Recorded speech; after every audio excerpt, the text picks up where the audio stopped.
Hey guys, this is Coach Bearline. We're coming back with another your latest video installment. We're going to continue the 1980s. We're going to move past the Reagan era into the kind of new world that's forged after the fall of communism. So we're going to talk about Reagan's successor, George H.W. Bush, Bush 1, as he's often referred to. Talk about the fall of communism and kind of how that unleashes some new conflicts throughout the world. All right, so in 1988, President Reagan obviously was term limited. He couldn't run. And the two major candidates were George H.W. Bush, who was a wealthy World War II pilot, a congressman for the state of Texas, ambassador to the United Nations. He'd also been head of the CIA back in the 70s, and he was vice president from 80 to 88 or 89. So he becomes Republican nominee for president. He actually lost the nomination to Reagan back in the election or the campaign of 1980.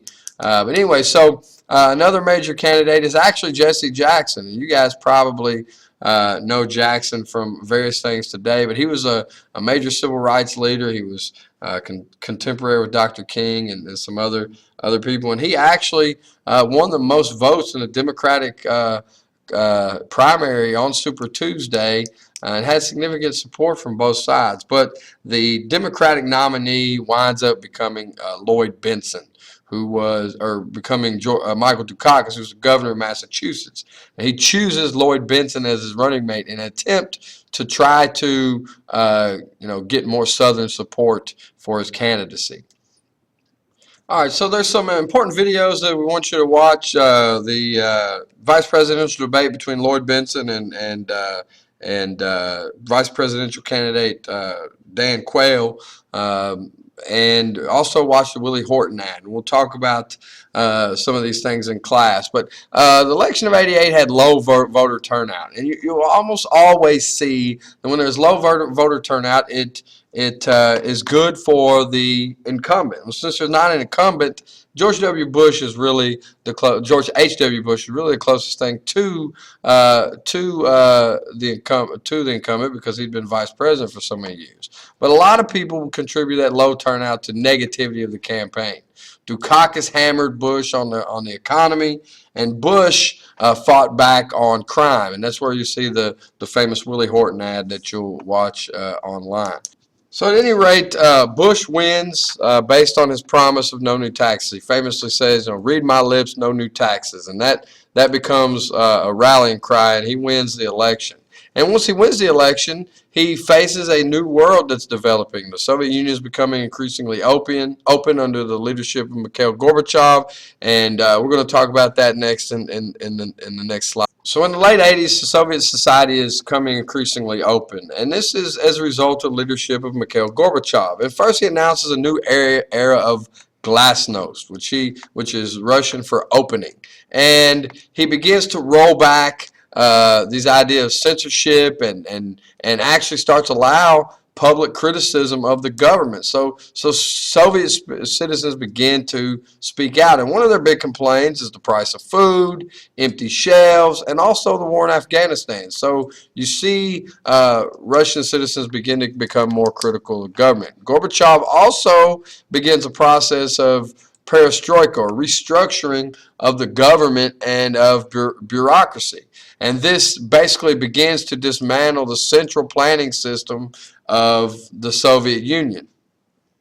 And for the first time, free elections take place in the Soviet Union in 1989 with actual candidates from different parties. Also in that year, they finally withdraw from Afghanistan.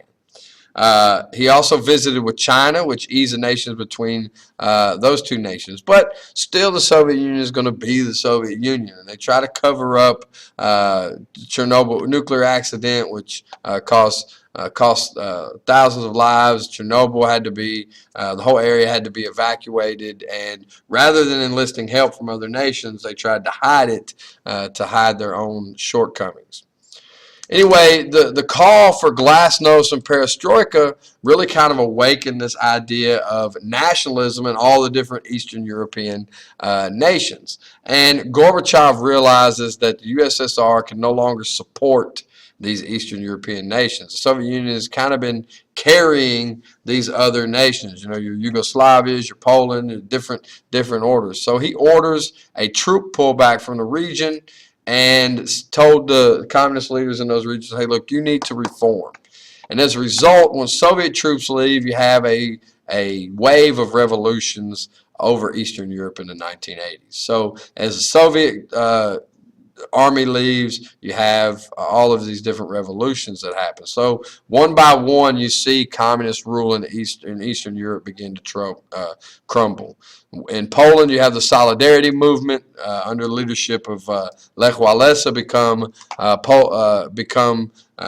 overthrow the communist government in elections and basically become the new ruling government. So Lech Walesa is the new president.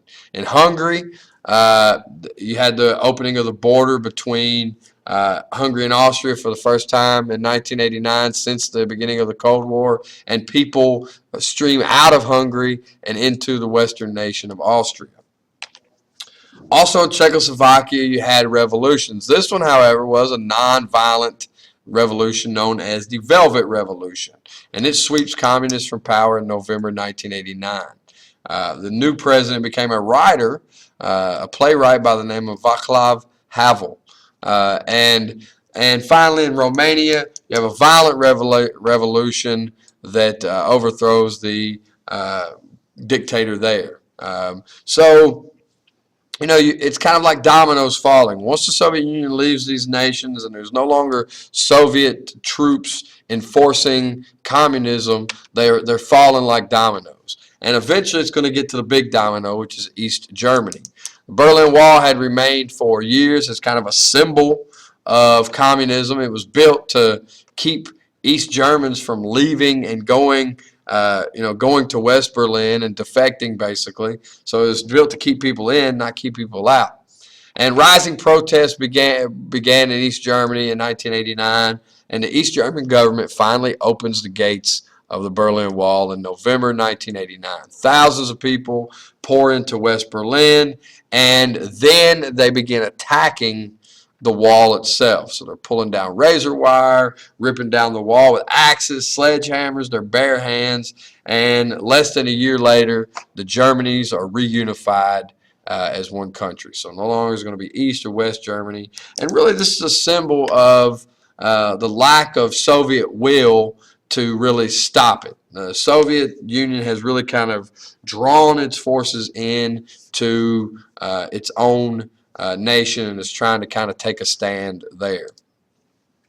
So finally what happens is you're going to see the hardliners, the old school communists, rise up against Gorbachev. They're mad that he's allowed this to happen, and he's gone on a visit abroad, and the hardliners try to overthrow Gorbachev.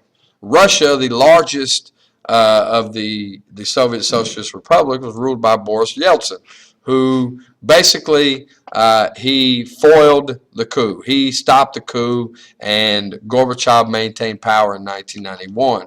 However, basically it's shown that Gorbachev has lost power, he's lost control, and beginning in 1990, the republics each start declaring their independence one by one. So the dominoes continue to fall. This time, they're within the Soviet Union. Finally, Gorbachev resigns, and his last act as president or as leader of the Soviet Union is to dissolve the Union itself. So basically, the Soviet Union now doesn't exist. So Yeltsin, who was the leader of Russia, becomes elected the new president of Russia, and he signs an arms agreement with Bush in 1991 and 1993. So the Soviet Union basically has collapsed now. This doesn't mean, however, that conflicts are over. You have lots of other conflicts. In China, for instance, democratic revolutions in Tiananmen Square are crushed by the Chinese army. Thousands of people are killed in those protests, and Bush, as a response, announces an arms embargo. You also have conflict in Panama. A dictator by the name of Manuel Noriega basically is indicted by the United States for drug smuggling. And in 1989, Noriega declares a state of war with the United States and kill a U.S. Marine. Bush then orders an invasion of Panama. Noriega is arrested, taken to Florida, and tried for drug trafficking, and still is in prison today.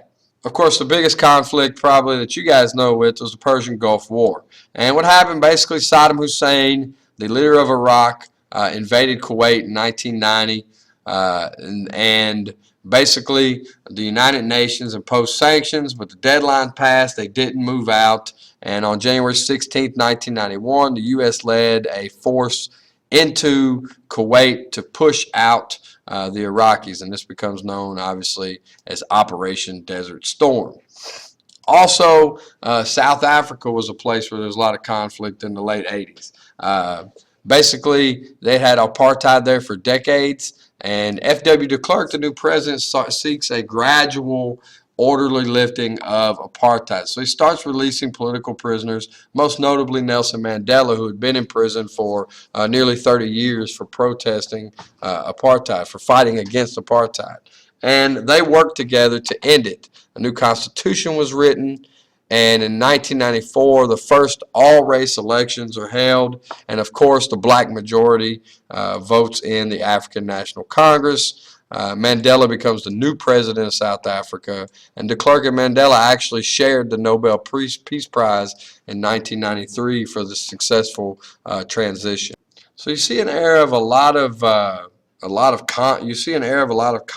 The 1980s, see a lot of conflict, but also a lot of progress. I mean, end of apartheid in South Africa, of course, the collapse of the Soviet Union, the end of the Cold War, as it were. But what's going to happen is those old threats of communism and things like that are going to be replaced by new threats, and we'll see the rise of terrorism and things of that nature. What happens is a lot of the communist dictatorships held pressure on some of these terrorist organizations and things of that nature. So the Cold War kind of tamped down some of that, and as